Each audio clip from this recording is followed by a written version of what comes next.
Meus amados irmãos e amigos, eu vos saúdo com a doce e gloriosa paz do Senhor. Louvado seja o nosso Deus por mais esta grande oportunidade que Ele nos concede para marcarmos o nosso reencontro semanal, quando nos reunimos juntos para tratarmos dos negócios do Senhor, tratarmos da nossa escola bíblica dominical, esta escola que, no dizer do pastor saudoso Antônio Gilberto, é a maior escola do mundo, e indubitavelmente é. É a escola que as igrejas se reúnem aos domingos das 9 às 11 para estudarem a palavra de Deus. E graças ao Senhor, você é um dos nossos colaboradores nesse trabalho. Quero me dirigir especialmente aos meus amigos, professores da escola. Vocês que são baluartes, trabalhadores do Evangelho, que estão sempre aos domingos, muitas vezes renunciando o convívio familiar pelas manhãs para estarem na igreja. Deus abençoe, certamente a misericórdia de Deus vos alcançará. Façamos isso porque estamos fazendo para o Senhor. Você que é o nosso inscrito do Antioquia, você que sempre assiste aos vídeos, que você possa também compartilhá-los. Eu tenho tido algumas alegrias, que por onde eu ando sempre encontro alguém que diz que nos acompanha e que também compartilha com amigos. Isso nos dá alegria, não que cresçamos com isso, mas que o reino de Deus é que cresce. Esse trimestre, que é o último deste ano, fala sobre as promessas de Deus, comentado pelo pastor Elinaldo Renovato de Lima, lá da Assembleia de Deus do Rio Grande do Norte. E que Deus abençoe também você que é superintendente da escola, você que é pastor, colega, que está sempre na escola, que trabalha, que milita para ter uma escola renomada, uma escola bem assistida, uma escola que ensina. As promessas de Deus para Israel é a nossa temática de hoje. As promessas de Deus para Israel. O nosso texto áureo diz o seguinte: pois também eu te digo que tu és Pedro, e sobre esta pedra edificarei a minha igreja, e as portas do inferno não prevalecerão contra ela. Mateus 16, 18. A verdade prática: as promessas de Deus para a igreja são gloriosas. Promessas de vida eterna, de poder e glorificação final do nosso corpo. Louvado seja o Senhor. A nossa lição de hoje está distribuída em 3 itens. O primeiro, a natureza da promessa de Deus para a igreja. O segundo, as promessas de Deus para a igreja. E o terceiro, condições para viver as promessas de Deus. No primeiro item, nós temos 3 subitens. O primeiro, a promessa de sinais sobrenaturais. Então, quando Jesus ele desenvolveu o seu ministério aqui na terra, quando ele estava para se despedir dos humanos, ele deixa uma recomendação. Uma recomendação que também não deixaria de ser uma promessa. E uma promessa de expansão, para que nós aqui, que ficamos na representação, fizéssemos muito mais do que ele fez. E ele diz que na promessa, ele diz, portanto, ide. ensinai e batizai. Então, aquilo que ele estava fazendo, que Deus estava fazendo maravilhas, aquilo que estava sendo multiplicado através do trabalho dele e daqueles aos quais ele escolheu, ele agora promete que nós façamos todo o trabalho a fim de que o reino seja expandido. Então, para a expansão desse reino, nós devemos ir. Devemos ir. E pregar, e ensinar, e fazer o trabalho, sair de casa, alcançar as almas que estão perdidas. Mas a questão não é só ir, é também ensinar. Ele diz, ensinando todas as coisas que eu vos tenho mandado. E eis que eu estou convosco todos os dias até a consumação dos séculos. Então nós temos uma grande tarefa, nós temos uma grande responsabilidade, que é recebida do Senhor, que nós chamamos o ID, para que nós nos desloquemos. E aí eu me lembro da semana passada que nós estudamos as promessas de Deus para Israel. E eu disse naquela ocasião, e no vídeo e na aula que eu dei lá na escola bíblica, eu disse que a obra de Deus, o trabalho do Senhor começa na nossa casa. O evangelismo, a evangelização, Jesus disse que começaria em Jerusalém. Ser-me-eis testemunhas, tanto em Jerusalém, como em Samaria, como em toda a Judéia e até aos confins da terra. Mas começa em Jerusalém. E o nosso trabalho, a nossa renúncia às coisas, aos nossos interesses, para que façamos os interesses do Senhor, começam em casa. Assim foi com o patriarca Abraão, quando ele estava lá em Harã, vindo de Ur dos Caldeus, o Senhor aparece a ele e diz, olha, você vai fazer o seguinte, você vai deixar a sua terra, você vai deixar a sua parentela e, sem saber de nada, você vai para uma terra que eu te mostrarei. Só eu sei onde é a terra, você não sabe, mas eu vou mostrar. Então, para que nós alcancemos essa vitória, nós temos que começar em casa. Não é que agora eu vou ensinar que as pessoas devem deixar a sua família. Não é deixar a família, é desapegar-se dela para fazer a obra do mestre. A família, nós sempre teremos a oportunidade de estar com ela. E Abraão fez isso, e a Bíblia diz que Deus confirmou a promessa.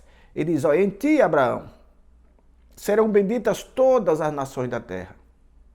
Os que te abençoarem serão abençoados por mim, disse Deus. E os que te amaldiçoarem serão também amaldiçoados por mim. Então a promessa começa na sua casa. Você tem que começar da sua casa para que alcance os confins da terra. Em Marcos 16, 17, nós vemos que o Senhor, nosso Deus, ele confirma os sinais com a presença, ou confirma os sinais na presença do pregador.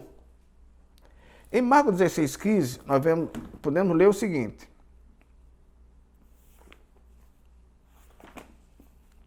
Marcos 16, 17.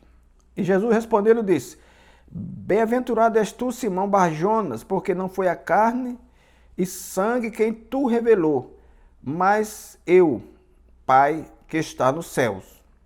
Pois também eu te digo que és pedra, e sobre esta pedra edificarei a minha igreja. Então, Jesus confirma que A igreja de Deus é confirmada quando nós, em obediência à palavra dele, em obediência aos ditames da palavra de Deus, nós nos dispomos a pregar o evangelho, a fazer aquilo para o que fomos chamados. Então as promessas de Deus, elas se revestem de poder para aqueles que a almejam.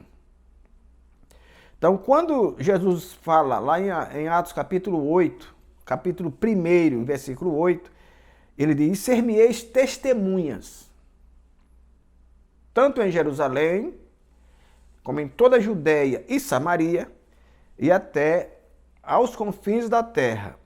Mas quando ele faz esse chamado a cada um de nós, aos humanos, ele não faz simplesmente um chamado. Não é algo simplório que ele aplica ali. Ele primeiro capacita. Capacita. Ele diz: ficai em Jerusalém, até que do alto sejais revestidos de poder. Vale a pena ler esse versículo aqui, irmãos, para que nós saibamos o quanto Deus nos ama e ama a sua obra, e para que a façamos com galhardia, com coragem, com desprendimento. Ele nos manda: mas recebereis a virtude do Espírito Santo, que há de vir sobre vós, e ser-me-eis testemunhas. Então, essa virtude do Espírito Santo não era ainda o batismo do Espírito Santo, mas era uma capacitação espiritual para que nós pudéssemos sair às ruas, aos becos e aos valados para pregar o evangelho com a capacitação, com a coragem que é necessária para que não recuemos diante das caras feias que certamente se aparecem ou aparecem no nosso caminhar. Então era um encorajamento contra o recuo, porque todos nós temos medos, e o medo é uma característica da pessoa humana, é até uma forma de defesa. Mas quando nós somos tomados pelo Espírito Santo, esse medo ele se esvai, ele vai embora, porque nós temos aquele que pode todas as coisas, aquele que nos livra de todos os males. Então nós temos que, na natureza da promessa de Deus para Israel, nós temos também promessas espirituais para a instituição espiritual. Então, nós temos promessas espirituais para que possamos fazer o trabalho espiritualmente. E essa promessa, irmãos, é como parte de um edifício. Jesus disse a Pedro: edificarei a minha igreja. Todo bom edificador sabe que a boa edificação, ela tem 3 pilares. O primeiro é o planejamento, é o orçamento, o preparo da terra, a documentação, o planejamento como um todo. Depois, a execução desse planejamento. As paredes, a argamassa, o quanto, a mistura, tudo aquilo. E por fim, o acabamento. Então, o planejamento para que possamos alcançar as possibilidades de fazer. A execução para que demos a segurança necessária para ela continuar segura. E o acabamento para que nós demos a beleza após a construção. Então, a esperança que nós temos de Deus é como parte de um edifício. Nós fazemos o trabalho aqui, muitas vezes sendo até reprovados, abandonados, mas sabemos que Tudo isso existe para dar segurança à edificação. Glória a Deus. E quando nós usamos, quando nós andamos nesses três pilares, quando nós praticamos as coisas conforme esses pilares, nós podemos ver que essa construção ela terá uma sustentação a toda a prova. Porque houve planejamento. Houve o planejamento para que ela não venha sofrer descontinuidade. Houve o planejamento para que a construção seja feita de uma forma contínua, com os melhores profissionais, digamos assim. E o acabamento é a beleza, é o reboco, é a pintura, a parte da beleza, aquilo que dá beleza à construção.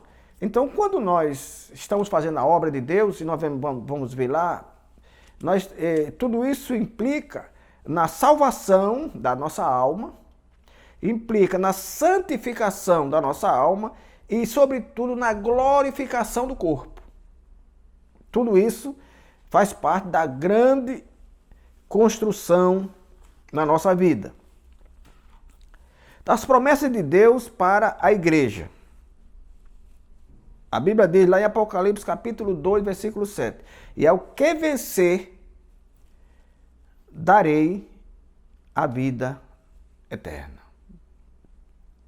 O apóstolo Paulo, se inspirando nas maratonas gregas, ele diz que ninguém será coroado se não militar legitimamente. O militar ele fala de uma corrida, ele diz que quem corre no estádio, todos correm, mas apenas um é premiado. E esse que é premiado, ele diz, não será premiado, ainda que ele chegue na frente, ainda que ele chegue primeiro, ele não será premiado se a sua milícia, se a sua labuta, se a sua carreira não for feita legitimamente. Por que ele diz isso? Eu já dei apoio a muitas carreiras enquanto trabalhava na PM, muitas corridas. E tinha pessoas na época que pegavam a carona de uma moto e saltava lá na frente, outros pegavam a carona de bicicleta, sentava lá na frente, ou saltava lá na frente. Então as pessoas chegavam primeiro, mas de forma ilegítima, não são coroados, não recebem as honras de quem chegou. Ao que vencer, darei a vida eterna. E nós estamos trabalhando para vencer. Por nós mesmos não venceríamos, mas o nosso Deus é aquele que vence por nós. O nosso irmão patriarca Abrão, a quem Deus prometeu que por ele seriam benditas todas as nações da terra, ele recebeu uma promessa.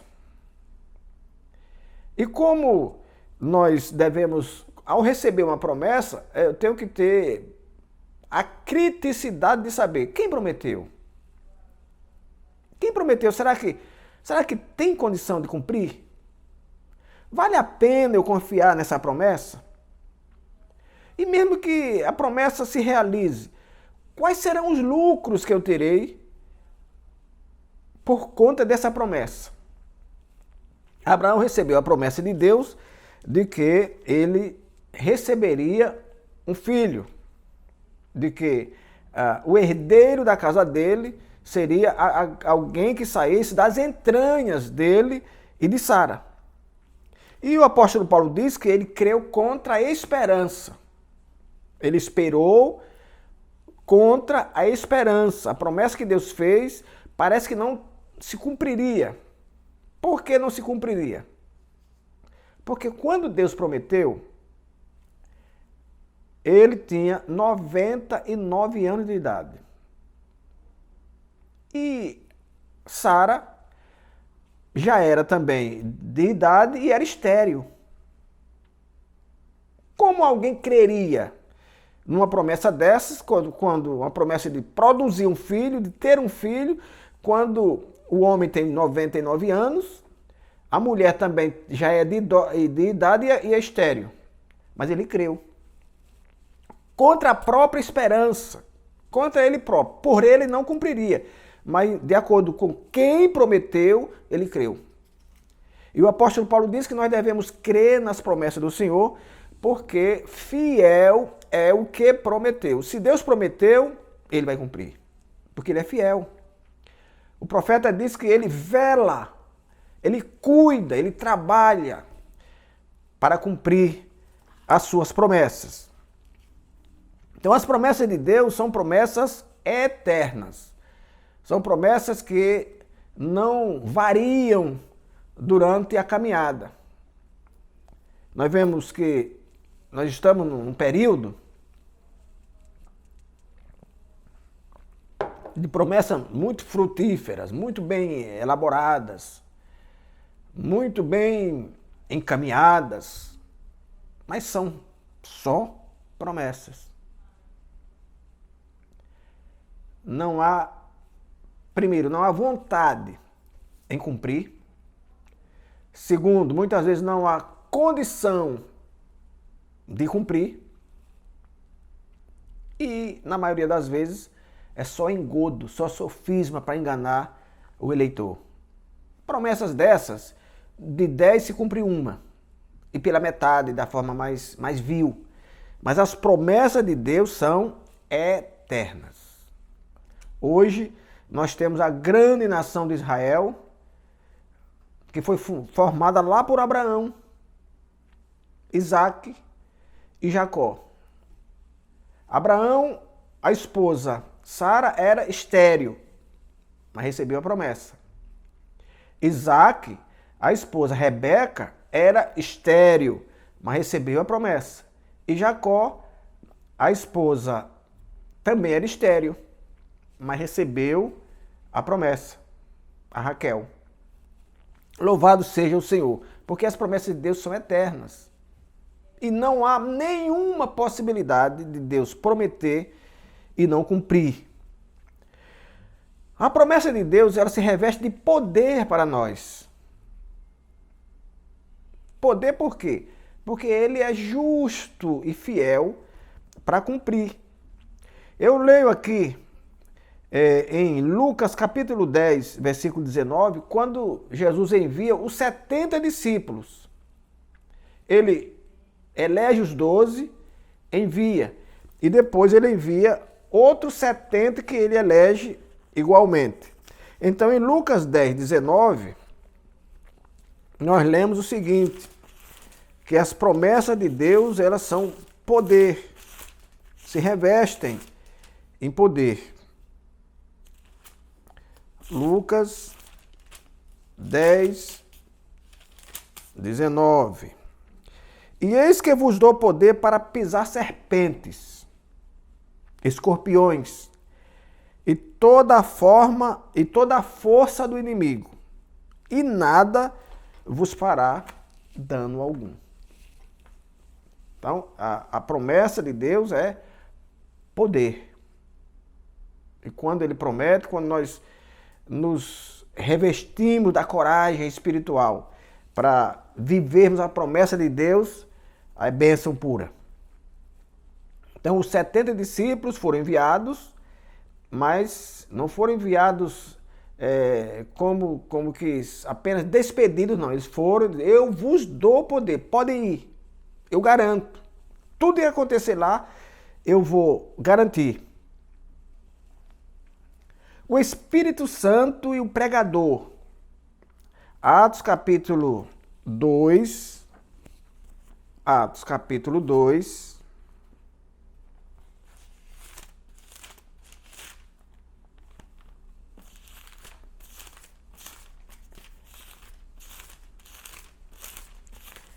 Atos capítulo 2, versículos 3 e 41. Versículo 3. E foram vistas do céu um som, como de um vento veemente e impetuoso, e encheu toda a casa. em que estavam assentados. 41. De sorte que foram batizados os que de bom grado receberam a sua palavra. E naquele dia agregaram-se quase 3.000 almas. Então o Espírito Santo e o pregador.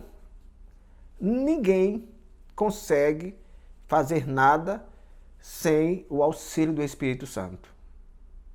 Pedro, aquele homem meio leviano, meio manco, uma hora estava de um jeito, outra hora estava de outro, repreendido pelo próprio Senhor Jesus Cristo.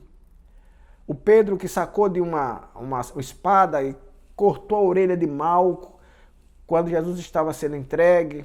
O Pedro que negou Jesus 3 vezes antes que o galo cantasse.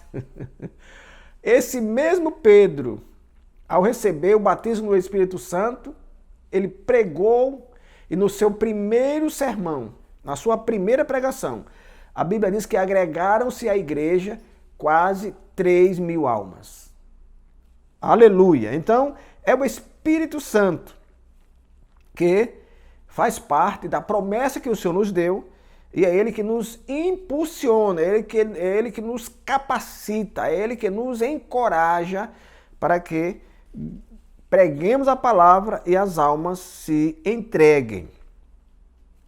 Nós temos a promessa da glorificação. Como eu disse, Jesus salva, Jesus santifica e Jesus glorifica.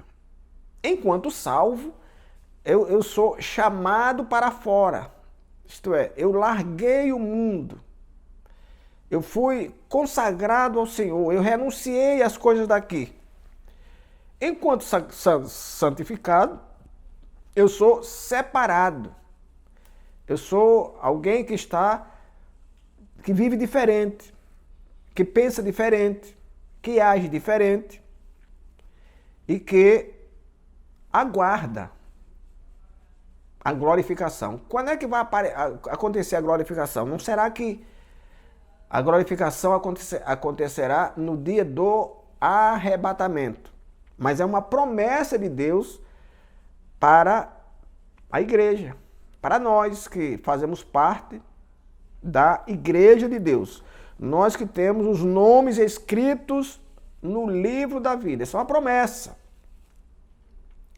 E promessa é compromisso. Promessa de homem não, mas promessa de Deus é compromisso. E repito, Paulo, porque fiel é quem prometeu. E as condições para viver as promessas de Deus? Eu preciso crer em quem prometeu. O apóstolo Pedro diz que quando nós recebemos uma promessa de Deus, é imperioso que eu, primeiro, santifique a Deus como Senhor. Isto é, eu creio que Ele, estando acima de todos, Ele pode fazer. Ele pode cumprir as suas promessas. E também crer que Ele é galardoador dos que o buscam. Isto é, eu tenho que crer que, primeiro, Ele pode cumprir. E segundo, é que Ele tem como cumprir. Eu não posso prometer a alguém determinada quantia em dinheiro quando todos sabem que eu não tenho. Quando isso é claro que eu não tenho. Então é uma promessa fajuta, é uma promessa enganosa. Mas Pedro diz, nós devemos crer, santificá-lo como Senhor, tê-lo como alguém que está acima, que manobra as nossas vidas, alguém que nos guia os passos, e depois que ele é galardoador, isto é, que ele pode, que ele quer fazer aquilo que nós estamos precisando. E crer sem reserva. Quando Paulo aceitou Jesus, lá no caminho de Damasco, o Espírito de Deus apareceu a um moço chamado Ananias e mandou que ele fosse, deu lá o endereço e mandou que ele fosse buscar um homem chamado Saulo. Saulo não era desconhecido, Ananias conhecia Saulo.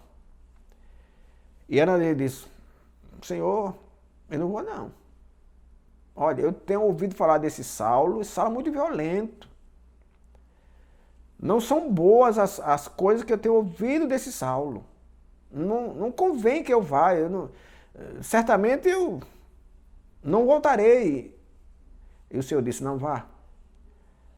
Ele é um vaso escolhido. Vá. Ele agora está orando. Então essas eram as reservas de Ananias. É um homem mau, é um homem famoso, é um homem que persegue, é um homem que prende. Mas o Senhor fala novamente a Ananias, ele aí tira toda aquela reserva de descrença, e crê e vai. E lá ele prega a palavra e Paulo, que já havia crido quando aceitou Jesus, quando ele encontrou-se com Jesus no caminho de Damasco, a Bíblia diz que quando Ananias fala, cai-lhe dos olhos algo como escama. Aquilo que estava impedindo que ele visse as coisas espirituais, ao ouvir o irmão Ananias, cai e ele então passa a ver. Glória a Deus. E é preciso ser fiel. Para esperar as promessas de Deus, precisamos ser fiéis. Fiéis para saber que se nós não continuarmos no lugar da bênção, não a receberemos. Não adianta alguém dizer que tem promessa e querer andar de qualquer jeito. Não, promessa é feita, mas ela tem condição de ser cumprida. Apesar de ser Deus quem faz, apesar de ser Ele o Senhor, apesar de ser Ele o Todo-Poderoso, que cumpre a hora que Ele quiser, mas também a condição. Se eu recebo uma promessa e eu saio do lugar, eu renuncio a determinados princípios que norteariam o cumprimento daquela promessa, eu não a receberei. Eu tenho que ser fiel a Deus.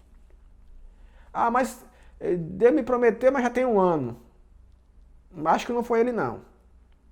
Ah, mas já tem 2 anos. Acho que não foi Ele não. Se Deus prometeu, meu irmão, aguarde. Seja fiel a Ele. E, por fim, é preciso obedecer. No caso da fidelidade, o nosso irmão João, lá na ilha de Pátimos, no livro do Apocalipse, capítulo 2 e versículo 10, ele nos incita a sermos fiéis até a morte.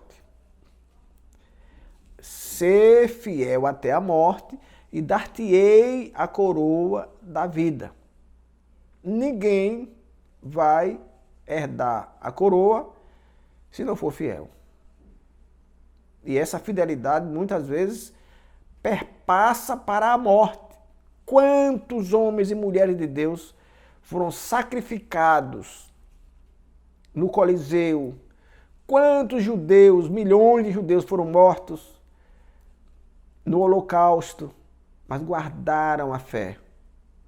Foram fiéis até a morte.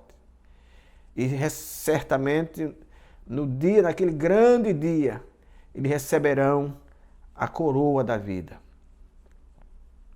Permanecer no lugar da promessa, Lucas 24, 49. A Bíblia, o nosso irmão evangelista Lucas, no capítulo 24 e versículo 49, ele diz que nós devemos ficar em Jerusalém. Ficai em Jerusalém. Ficai é uma ordem. Está no subjuntivo. Ficai eu. Não é uma escolha minha, não é uma opção. Ficai eu, ficai vós. Ficai em Jerusalém, até que do alto sejais revestidos de poder. Não, se fosse ficar em Jerusalém até daqui a 8 dias, ficai até amanhã, ficai até depois de amanhã, era fácil. Mas a ordem foi essa, ficai até que sejais revestidos de poder. Então, a obediência é algo preponderante na esperança da promessa. E devemos estar de forma tão esperançosos, com tanta sinceridade na busca, que não devemos buscar o próprio interesse. Quando nós nos desviamos, quando nós descambamos para buscar os nossos próprios interesses, é aí o lugar mais curto, é o caminho mais curto para perdermos a promessa.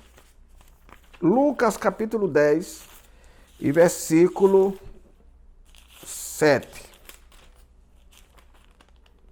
Lucas 10, 7, podemos ler: e ficai na mesma casa, comendo e bebendo do que eles tiverem, pois digno é o obreiro do seu salário. Não andeis de casa em casa. Estou retornando aqui aos 70 discípulos que o Senhor enviou, Jesus enviou. E Jesus lhes impõe alguma condição. Primeira, não leve alforje, não leve dinheiro, não leve nada. Leve apenas a roupa do corpo, como minha mãe dizia, a roupa do couro e o compromisso. Segundo, na casa que vocês chegarem, ficai ali e comam do que lhe derem. Se não derem nada, não comem nada, mas fiquem lá, lá tem alguma coisa.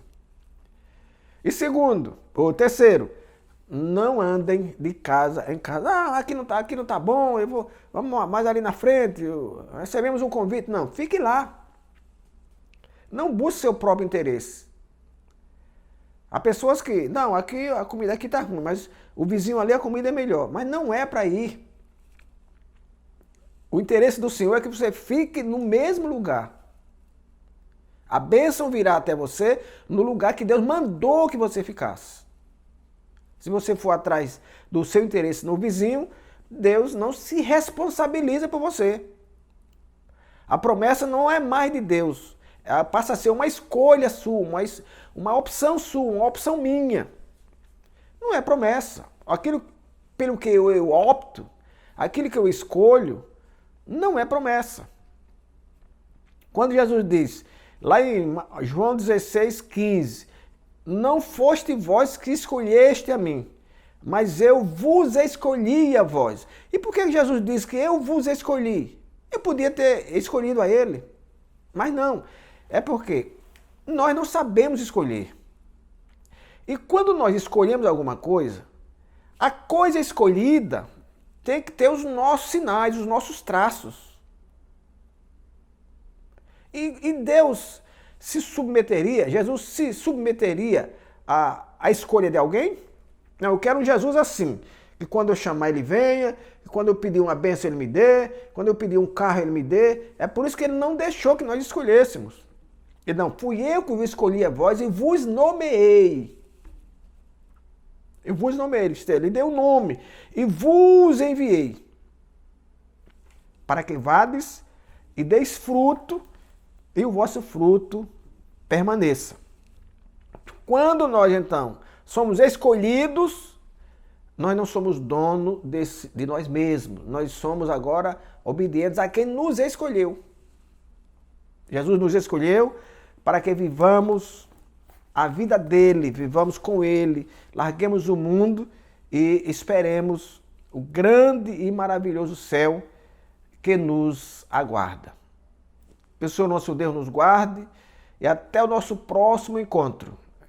Inclinai os vossos ouvidos e vinde a mim, ouvi e a vossa alma viverá.